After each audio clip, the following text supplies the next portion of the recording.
स्वागत है आपका हाइपर विजन न्यूज में। आज दिशा की बैठक थी, उसमें क्या कुछ निर्णय लिया गया है आगामी कार्यों को लेकर के? दिशा की बैठक हमारे माननीय सांसद श्री रामप्रीत जी के अध्यक्षता में डीआरडीए सभा कक्ष में थी आज आयोजित। वहाँ पे मेजर मकसद आज जो बैठक होती है दिशा की क्वार्टरली होनी चाहिए, हो रही है फिलहाल।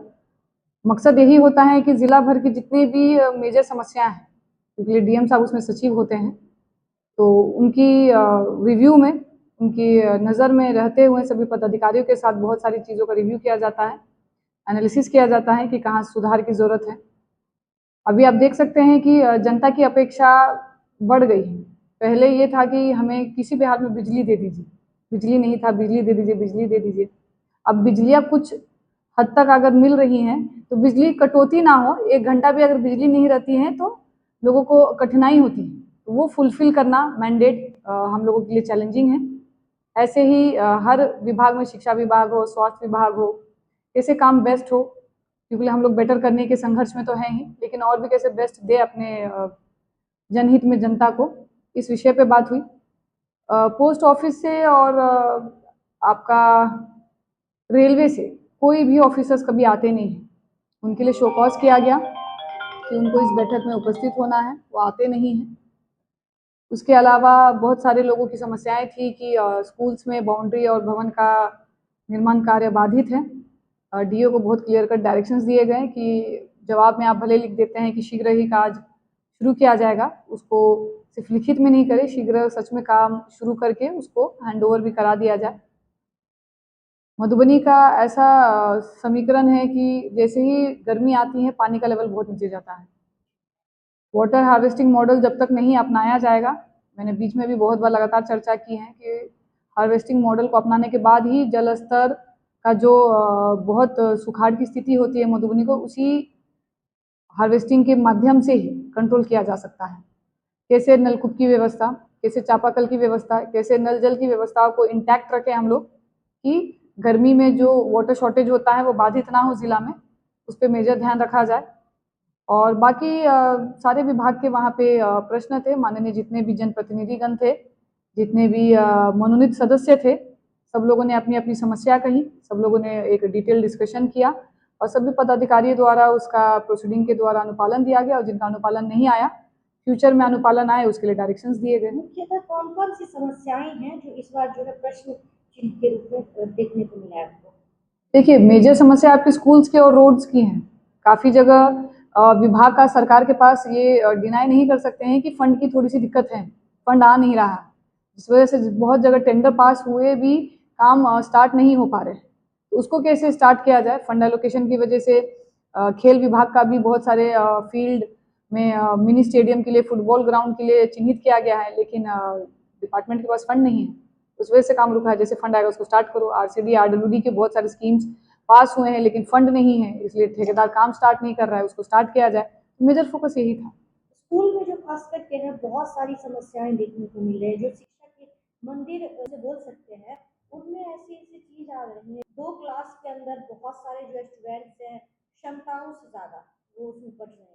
नहीं, डीएम साहब द्वारा एक लेटर भी निकाला गया है, उस पर आज बात भी हुई है सदन में कि शिक्षा व्यवस्था को स्ट्रॉन्ग करने के लिए सबने निर्णय लिया है कि 1 to 8 की क्लास की टाइमिंग्स अलग होगी और 9 से 12 की क्लासेस की टाइमिंग्स अलग होगी। सबका प्रिंसिपल, हेडमास्टर, सारे सिस्टम्स अलग हैं, तो 2 अलग टाइमिंग पे फंक्शन करेगा, ताकि एक दूसरे में बच्चे जाके जो बैठ जाते हैं, एक क्लब क्लासेस चलती हैं, वो अवॉइड किया जाए। Second thing, phone school premises में अवॉइड करना है। उसके लिए एकदम क्लियर डायरेक्शंस निकले हैं कि एजुकेशनल यूज के लिए ही फोन का यूसेज किया जाएगा, चिल्ड्रंस हो या फिर टीचर्स हो।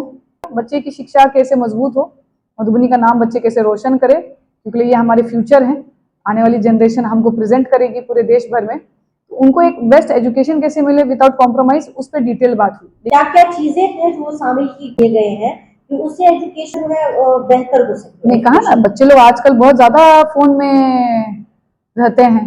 जब से कोरोना आया है सबसे ज्यादा तो बच्चों ने भुगता है, क्योंकि ऑनलाइन क्लासेस हो गई हैं। अभी आपका बच्चा फोन लेके पढ़ाई कर रहा है कि रील देख रहा है, थोड़ा सा पेरेंट्स का भी कंट्रोल रहा नहीं है फोन पे बच्चे के यूसेज का। तो फोन का यूसेज प्रीमाइसेस में कैसे मिनिमल हो, इसके लिए एक स्ट्रिक्ट डायरेक्शंस निकल गए हैं जिला पदाधिकारी द्वारा। और second thing, classes timing, because अभी आप देख रहे हैं कि समर वेकेशन स्टार्ट हो जाएगा, बहुत ज़्यादा गर्मी का दिन है। बच्चे लोग कैसे ससमय आए और क्लासेस अपने रिस्पेक्टिव करें। ये नहीं कि आप, मैंने भी बहुत बार देखा है रिव्यू में, जब मैं स्कूल रिव्यूज में जाती हूँ, 5th 6th 7th के बच्चे एक साथ ही बैठे हैं, एक ही टीचर मॉनिटर कर रहा है। नहीं, सबका सिस्टम अलग है। 1 to 8 के क्लास के बच्चों का, 9 से 12 के बच्चों का प्रिंसिपल अलग है, सब कुछ अलग है। अलग टाइमिंग्स में फंक्शन दोनों किया जाएगा, बच्चे की पढ़ाई को और मजबूत किया जाएगा। कितने लंबित कार्य हैं उनके निदान पे बातें की गई है। लंबित बहुत सारे कार्य है आपका। देखिए, आवेदन आया है पेंशनधारियों का, जिसका केवाईसी नहीं हुआ है उसके लिए लंबित है। काफी जनप्रतिनिधियों ने उस पर काफी कुछ कहा कि जिनका केवाईसी नहीं हो पा रहा है, थंब इम्प्रेशन नहीं पड़ रहा है, बिकॉज वो लोग 75 65 प्लस हैं, तो उनके लिए सोल्यूशन लाया जाए, वैसे केसेस को इमीडिएट रिजॉल्व किया जाए। बहुत सारे स्कूल्स की समस्या है कि काफी डिस्टेंस पे स्कूल कर दिया गया है, 3 किलोमीटर बाहर स्कूल है, उसको कैसे नियर बाय लोकेशन में किया जाए। तो ऐसे मल्टीपल आप देखिएगा तो 30 to 40 एजेंडा थे, जिसपे डिटेल डिस्कशन हुई है। प्रोसीडिंग की कॉपी है, आप चाहिए तो प्रोसीडिंग की कॉपी देके एक डिटेल समझ सकते हो और एक आर्टिकल उस पर आप बना सकते हैं। तो ये जो भी मीटिंग में चर्चाएं हुई हैं, जो भी बातें हुई हैं, या फिर जो भी समस्या समाधान हेतु जो चर्चाएं की गई हैं, तो क्या ये धरातल पे उतरते हम देख सकते हैं? देखिए, धरातल पे तो उतरनी ही चाहिए। पार्टी पॉलिटिक्स अपनी जगह है। इस मीटिंग में जो भी लोग आते हैं, एक उसी उद्देश्य से आते हैं कि हमारा मधुबनी कैसे विकसित हो, मधुबनी का कैसे नाम हो। थोड़ी सी चीज जो मुझे देखने में और लगती है, क्योंकि जब से मैं जिला परिषद की अध्यक्षा बनी हूँ, दिशा की बैठक हो, विश्वसूत्री की बैठक हो, कोई भी रिव्यू मीटिंग हो, कोई भी जिला स्तर की मीटिंग हो, मैं इंश्योर करती हूँ कि मैं उसका पार्टिसिपेट करूँ और जिला लेवल की समस्याओं को वहाँ पे डिस्कस करूँ सभी एडमिनिस्ट्रेशन के पार्ट के बीच। क्या कुछ कहना चाहेंगे जो भी लोग आपको देख रहे हैं, जो भी व्यूअर आपको सुन रहे हैं? आपके चैनल के माध्यम से सबसे पहले तो सभी को प्रणाम, नमस्ते। मधुबनी जिला परिषद की अध्यक्षा जब से मैं बनी हूँ, निरंतर मेरा प्रयास है आप लोगों के बीच जनहित में, जनता सेवा में काम करूँ। 4.5 साल का टर्म हम लोग का जिला परिषद का परिवार का पूरा हुआ है। लगातार हम लोग काम कर रहे हैं। आगामी 6 महीने में फिर से पंचायती चुनाव है। लास्ट के 6 महीने हम लोग पूरा अपने आप को झोंक रहे हैं, जो भी फंड बाकी बचे हैं उसको बेस्ट वे में यूटिलाइज करें, जनता के बीच उन स्कीम्स को हम लोग धरातल पे उतार के दें। और आशा उम्मीद करते हैं कि आप लोग ऐसे ही आशीर्वाद बनाए रखें और दुआ में याद रखें। Thank you.